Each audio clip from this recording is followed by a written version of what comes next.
The Wasatch Mountains of Utah have been on fire the past few weeks in what is the best early season skiing that I can personally remember. With some places seeing over 10 feet of snow already, we've had everything from deep pow days to ripping groomers.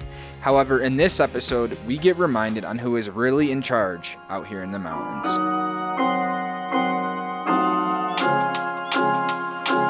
Oh, Christmas tree.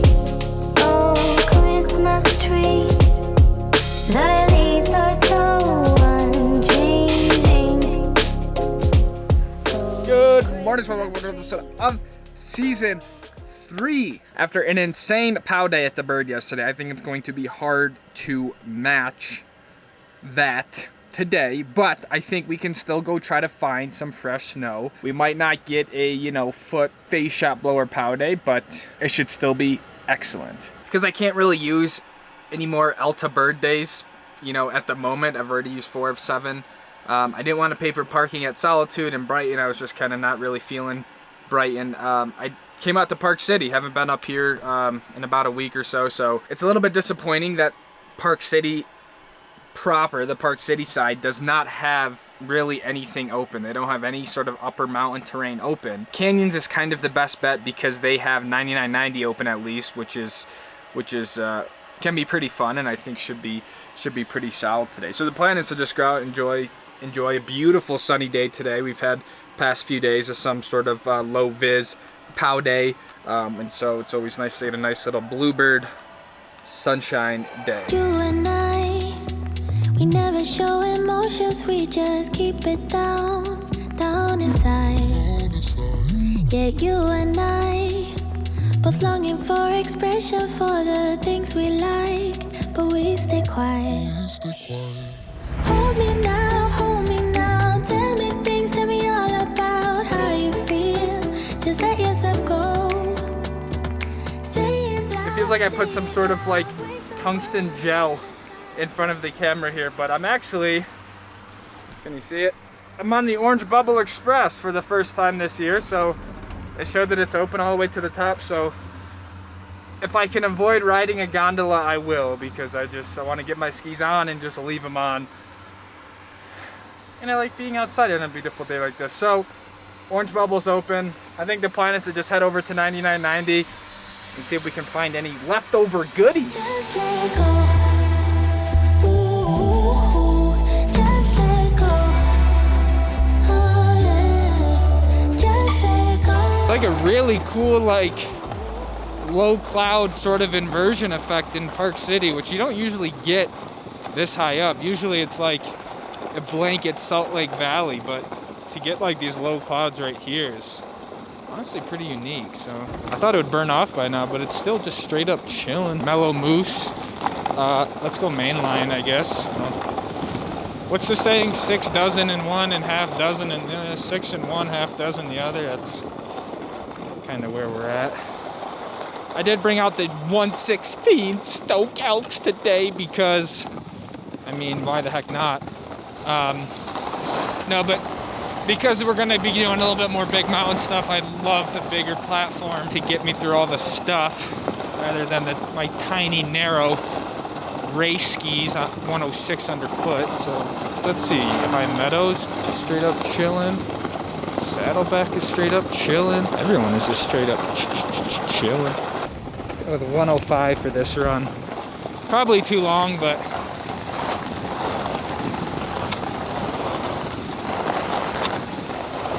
look how beautiful it is today.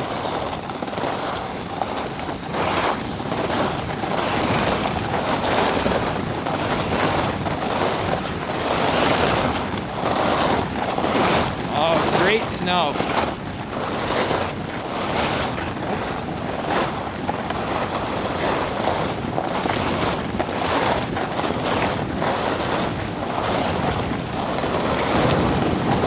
Great warm-up run. We're gonna slow up a little bit. Okay. As always, we're watching for homies. We will always concede to the others on the hill, and we will always show respect and etiquette for our fellow shredders, because who are we to not do that? So my hands are cold.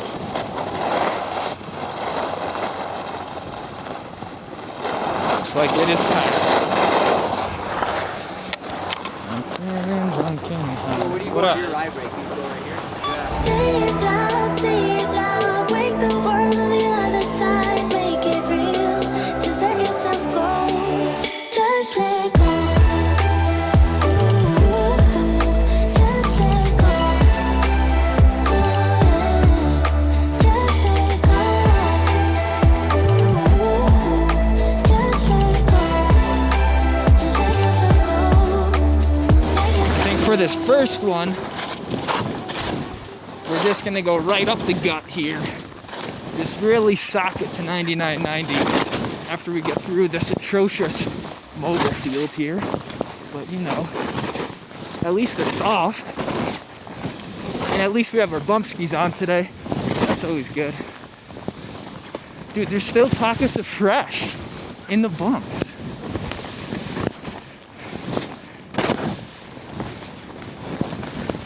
They're like bumps. Whoa. But they're like bumps of pop.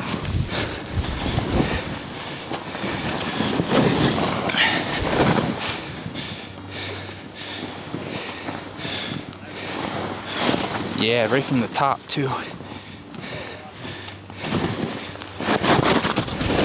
Right up the gut. This way, we can just show 99.90. What's up? Oh, that's a rock. Another rock. This might even be.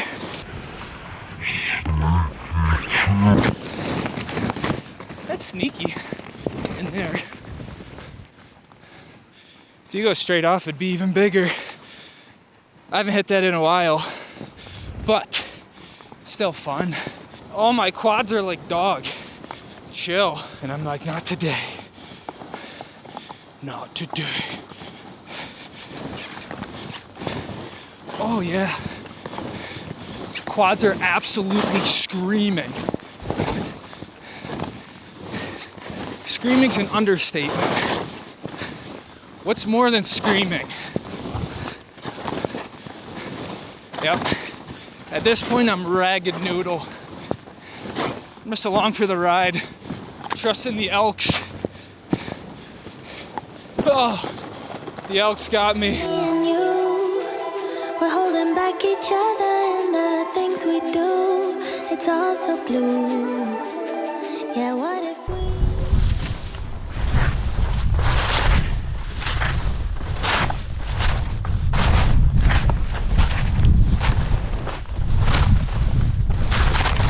Same area,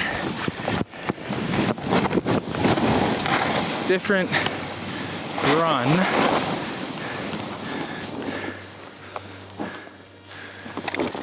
It's so scraggly in this one. For whatever reason, it just like never holds snow.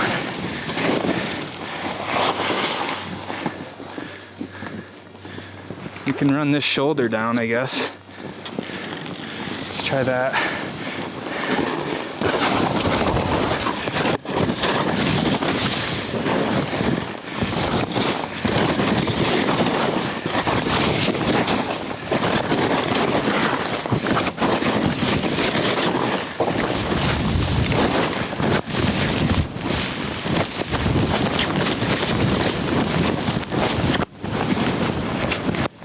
Not bad in there. Gets pretty steep for a second.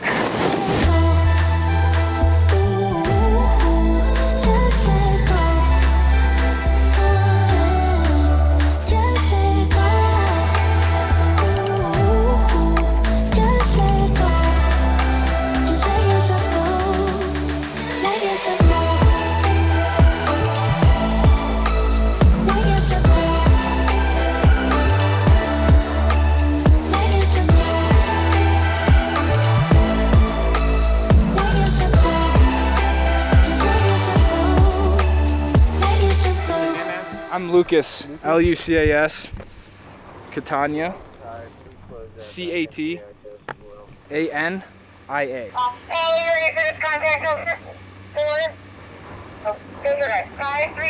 Yeah, man, I hope you don't mind kind of hanging out with us until we sort of get this Yeah, want me to just wait here? resolved, if that's cool Yeah, with yeah, you. it's fine. I'm right up at the top of 9990. I was just taking a break. I was shooting a time lapse out this way towards Dutch's Draw. And I saw a skier at the top of this peak here. And for those who don't know, this is one of the most dangerous areas in the whole Wasatch. And so I was watching him because of this area. And so I watched him ski down this face. Looked really good. I was trying to keep an eye on him, and I thought I saw him make it out through the trees. No joke, I was setting up a time lapse. This whole shoulder just triggered an entire slab all the way down, and so I was the only witness to it. So now I'm hanging out. I guess I got to just hang out and talk with ski patrol. There's about 4 people at the base of in the debris, probing and stuff like that, looking at what's going on. I mean, it's nuts. I literally watched this whole thing break away as a skier was going down. So I hope to God no one was caught, but we just don't know. So they're starting to close off the area here, and I guess we're just gonna hang out. I watched the gentleman ski down. And oh, he did? Is yeah, that yeah. His track that we're looking at just yeah, left? kind of through those, patch? Yep, through those trees, and he kind of came out at the bottom. I saw him come out all the way down? Down there, and then that's when it broke. So how about these tracks? Did you see anybody here? I mean, I've seen people ducking this fence all day doing it, but not when this happened, no. There was no one down here when it happened. Oh, there wasn't? No, there was only the one guy who skied down. That's why I was watching. Do you think he triggered it? Did it happen? Yeah, He did? Yeah. Excellent. I think so for That's sure. what I wanna hear, brother. Yeah. Yeah, because we have a guy that was at the top of Easter Bowl over there saying these 2 snowboarders were going by, but he didn't know. Now he's saying it's confirmed there's nobody in that at this minute. We're going to run electronics out of the helicopter from the public safety department. Cool. And then we'll see. If we don't have anybody missing, you say no one, they say no one. If we get a few more no ones, so get all his This contact. gentleman also has been skiing Soul Patch all day, and he says he can account. We got that one. I believe that's who I watched ski it. And that's what I was going to say. Yeah, He matches him. the description. Yeah. Did he trigger it? He says no. He says if he did, he was long gone after it happened. He was like I'm way just into trying the to figure. flats. There are no other tracks going in, which is a beautiful thing. County, they should be cool for that. The correct equipment. So get all his info. If you What is don't that mind, peak we're called, gonna keep getting a hold of Silver you until we peak? figure this out. Okay. But it was just that guy you saw. Do you have any footage? Not really. Not anything good, no. That would have been good because we might have been able to see Yeah. if there's something below. Yeah. I watched the guy come down into the flats, and that's when it slid. Okay, he was already in the He was flats. already clear of it. We're holding back each other in the things we do. It's all so blue. Yeah, what if we could grow just like the flowers through the concrete? Just you and me. Just let go. The consensus based on multiple witness accounts, the person who triggered it, the other people seen the area, was that no one is in there. However, they're not exactly sure.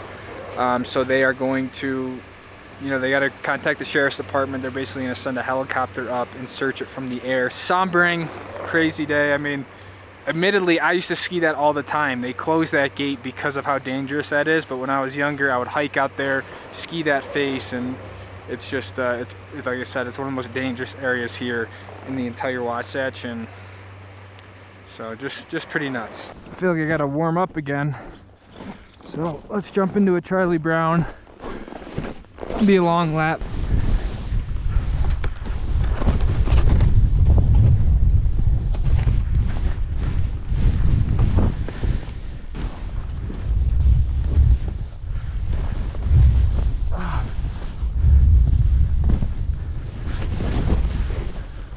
Oh my God, it's still deep in here.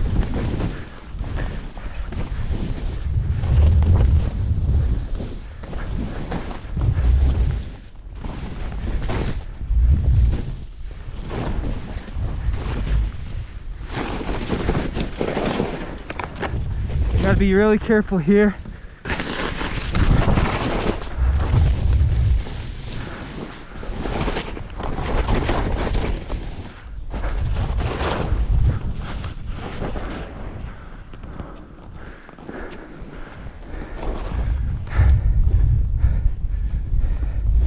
It's still so good in there.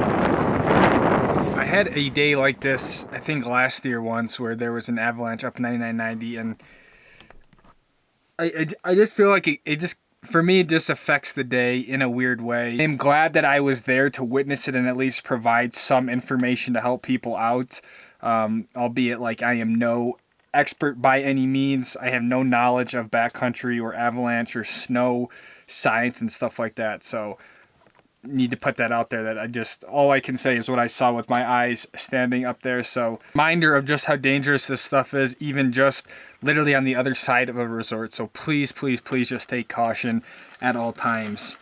And just don't forget how dangerous the mountains really can be. On a positive note, a lighter note, the snow was great today. It felt like there were still soft clumps and tracks up there. Like, the snow was just really solid.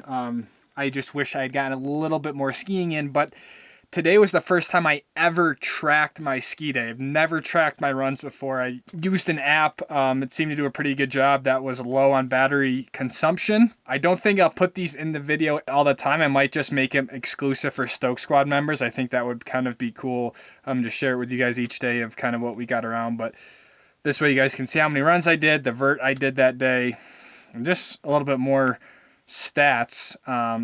Not really for me, because at the end of the day, I'm just out there to have fun and ski. But I know some people might be a little bit more data heavy and want to see those juicy, tangible numbers. I do want to follow up with you guys based on what I got about the avalanche from one of the ski patrollers. They actually texted me, "Hey Lucas, it's so-and-so with Canyons Patrol. Just want to update you and let you know we are pretty sure that that slide did not have anyone buried in it. The sheriff helicopters with Rico didn't get a signal, and the snowboarder we were looking for finally came down and gave us a witness statement, which was the final piece of the puzzle. Thanks again for your help and cooperation today. You are a really big help." Based off that from the patrol and the search that they did, it sounds like everyone was all good, thankfully. Thank you for watching. I'll see all of you guys in the next episode. Take it easy, fam. Don't forget about the live stream tonight, 6 p.m. Mountain Standard Time, and I'll see all of you guys in the next one. Peace out.